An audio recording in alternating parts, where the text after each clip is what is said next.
And speaking of permissible expressions within the language of propositional logic, let's now talk a little bit about the concept of a well-formed formula, or a WFF, and they are referred to sometimes simply as WOFs.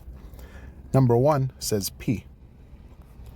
Now, any capital letter within the language of propositional logic will be a well-formed formula.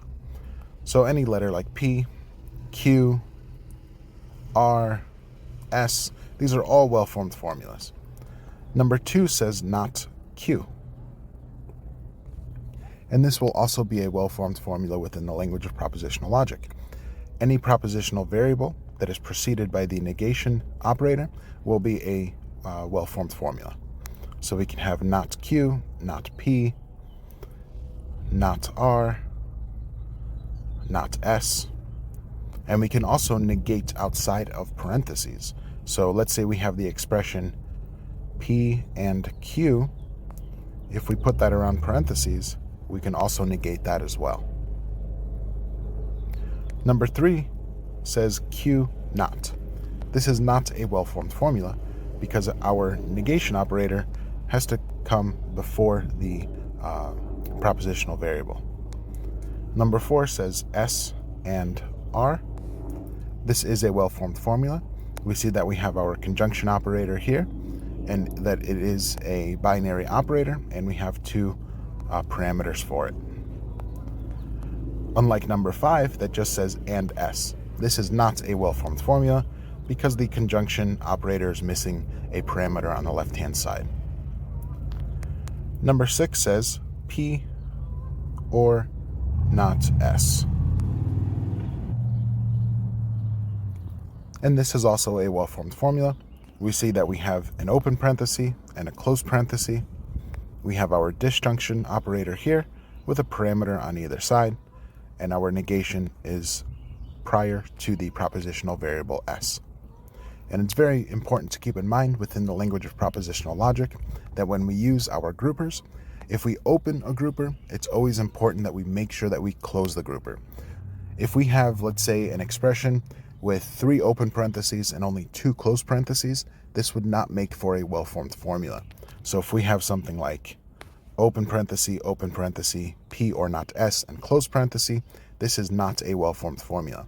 However, we can fix this by just adding our close parenthesis at the end. Number 7 says P, R implies R. And this is not a well-formed formula because we have 2 propositional variables right next to one another without any logical operator between them. Number 8 says P sub 1 or P sub 3 if and only if not S sub 2. And this is also a well-formed formula. We see that we have our biconditional operator here with a parameter on either side, and each parameter is a well-formed formula. On the left side we have our disjunction. It is enclosed by a grouper, and we have a parameter on either side of it. And on the right side we also have a well-formed formula. We have our open parenthesis and our closed parenthesis. We have a propositional variable on the inside and our negation on the outside of the parentheses. And the last one here, number 9, says open bracket not P and open parenthesis S implies P, close parenthesis, close bracket, implies not S. And this is also a well-formed formula, and if you are already somewhat familiar with logic, you'll notice that this is our classical theorem of modus tollens.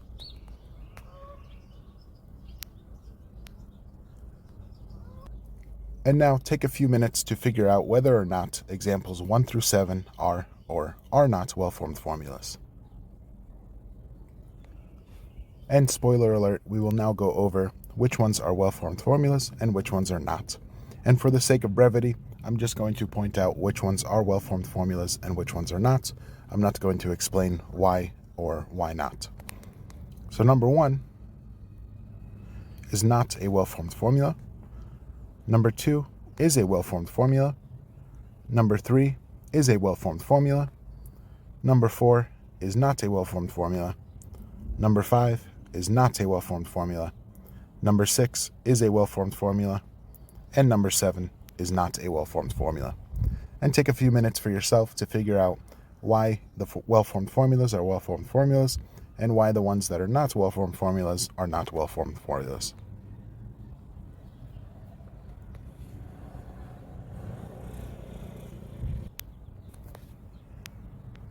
And finally, let's jump over to Excel and let's go over a little bit of the semantics of propositional logic. Now in column A, we have our variable P. When we have a variable that is on its own like this, we refer to this as an atomic variable. And what this means is that the variable must be either true or false. And just keep in mind that we will be working under the rules of classical logic. That is, we will not be working within a system of many valued truth values. We're going to just stick with true and false. So again, our atomic variable is a variable that must be either true or false.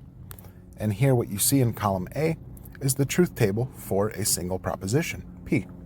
Pretty simple. Next, we have the negated version of that. So we already know that P is going to be either true or false, and the negation operator is just going to return the opposite value that we see in column D. So where we see a 1, we're going to return a 0, and where we see a 0, we're going to return a 1. And this is the truth table for a negated proposition. Next, we have a conjunction. And here we have two propositional variables. So it should be clear that we're going to have more interpretations. That is, we're going to have more interpretations than just P being true or P being false. And if we think about this, if P and Q each on their own can be either true or false, how many interpretations can we have when they are used together in one expression? As you may have guessed, there are 4 interpretations. We can have an interpretation where P is true and Q is true. We can have an interpretation where P is true and Q is false. We can have an interpretation where P is false and Q is true. And in our last one, we can have an interpretation where neither P nor Q is true. And the conjunction operator is going to return a value of true if and only if both conjuncts are true. Otherwise, it will return a value of false. In our first interpretation, they are both true, so we will have a return value of true. In our second and third interpretation, we can see that we have 1 true and 1 false, so we will have a return value of false. And in our last interpretation, where neither P nor Q is true, we will also have a return value of false. And this is the truth table for a conjunction. Next, we have the truth table for disjunction. So let's recall that we'll have 4 possible interpretations, one in which both P and Q are true, one in which P is true and Q is false, one in which P is false and Q is true, and one in which neither P nor Q is true. And the disjunction operator is going to return a value of true if and only if at least one of the disjuncts is true. Otherwise, it will return a value of false. In our first interpretation, since both disjuncts are true, at least one disjunct is true. So we will have a value of true. In our second and third interpretation, we can see that at least one disjunct is true. In the second one, P is true, and in the third one, Q is true. So we will have return values of true for both of those. And in our last interpretation, neither P nor Q is true, so we will have a return value of false. And this is what the truth table for disjunction looks like. Next, we have a truth table for a negated conjunction. So let's input our interpretations here. And we already know that the conjunction operator returns a value of true if and only if both conjuncts are true. And now the negation outside of the parentheses, it's important to keep in mind that the negation is being applied to column P, to the actual conjunction. It's not being applied to column O or column Q. And remember that the negation operator just returns the opposite value of what we see here in column P. So where we see a 1, we're going to punch in a 0, and where we see a 0, we're going to punch in a 1. And this is what the negated conjunction looks like. This is what the truth table for the negated conjunction. This is what it looks like. Next, we have the truth table for material implication. And this is likely going to be the most confusing truth table out of them all because the semantics of the material implication are a little bit tricky. So let's first fill out our interpretations.